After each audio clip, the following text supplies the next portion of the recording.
what happened? Our colors database has been breached. Now she can explain the issues. There has been an anonymous entry since morning. We need to fix it. Yes, all student information should be encrypted, and also we have to implement multi-factor authentication in our database. Yes, we need to monitor our system and detect the suspicious activities. Additionally, we need to use an encryption algorithm to keep our data safe at both the ends. Yes, also we need to also deploy a firewall to monitor and control the incoming or outgoing database entries in our database. Definitely, we need to also conduct an audit to identify and rectify these suspicious activities. Yes, let's implement these changes swiftly and rapidly so that our database is safe. Sure. Hey guys, what's happening? We are planning to implement the IT basics in our project. 2 hours later.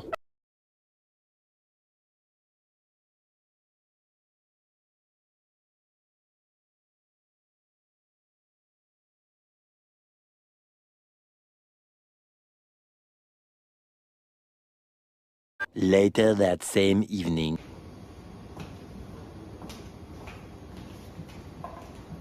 Excuse me, ma'am. Yes, ma'am, our colors database has been breached. How? Take a seat.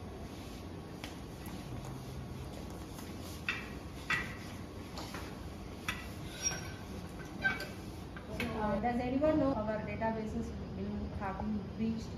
No. So there are so many ways. Okay, so commonly like SQL injection. So somebody may inject some SQL queries. The middleman can inject some SQL queries so that he can take the data from our database. Or your team members might have leaked it. Okay, so you have any doubts in your team members? No. I think so. Harivarshan has leaked some data, right? No. Okay, and there are so like vulnerable Wi-Fi. So if you have connected your database with some vulnerable Wi-Fi's, so it may have affected. So they'll run some software for taking your data. Okay. So how you can avoid these type of threats? How you can avoid it? So is there any process for avoiding it? We plan to implement an encryption algorithm in our database, but we don't know how to implement the encryption. So we have so many traditional encryption algorithms already in markets. Okay, but so they know, even the hackers know how this algorithm works, so that they can easily crack this algorithm.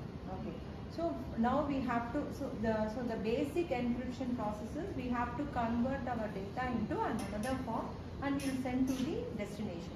And the destination, they'll use the same form, okay, for decrypting that message. So these methods have been followed from our older days also. So even in our king's days also, they will encrypt the data and send to the other countries. Okay. So the same algorithm we are using here. So here we have so many advanced encryption algorithms nowadays. So like advanced encryption system called AES, and then secure shell, and then RSA algorithm. So blowfish algorithm, so two-fish algorithm. So there are so many algorithms in the market. Okay. So like advanced encryption algorithm is one of the commonly used encryption algorithm. So in which here, so we use an 128-bit key, and then it will be converted, it will be appended with some random numbers. So it will be converted into an 192 keys, and then and finally 1256 bits will be available for an encryption process. And then in our 256 bits, so our data will also get embedded, and then it will be sent to our destination. Okay. So in the destination, they will use the same advanced encryption algorithm, and then we'll decrypt the original data from them. Okay. And then again, one more commonly used encryption algorithm is secure shell. So by the name itself, you can see. So like secure shell means, so they form a virtual environment. Okay. So the virtual tunnel will be formed from your source to the destination, and then the data will be sent through the tunnel. Okay. So that no middleman or no hackers can able to attack that.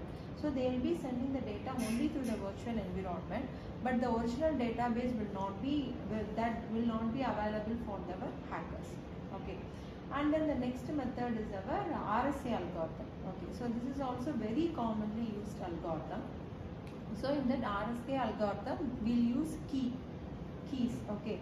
So we'll usually use like how we'll lock our home. Using a key, and then can we use another key for opening it? No. So we'll be using the same key for opening it. Okay. But this concept is different. Okay. So in that RSA algorithm, so they will lock the data with the same key. Okay, with the public key. So that is called as a public key. So that public key will be available for all the users. Okay. And then we'll again lock our data using a private key. Okay, so that private key will be available only for the receiver. So that they will open the data by using the private key. Okay, so in further videos we'll discuss more about this encryption algorithm. Okay, so you have any doubts? No. Okay, thank you.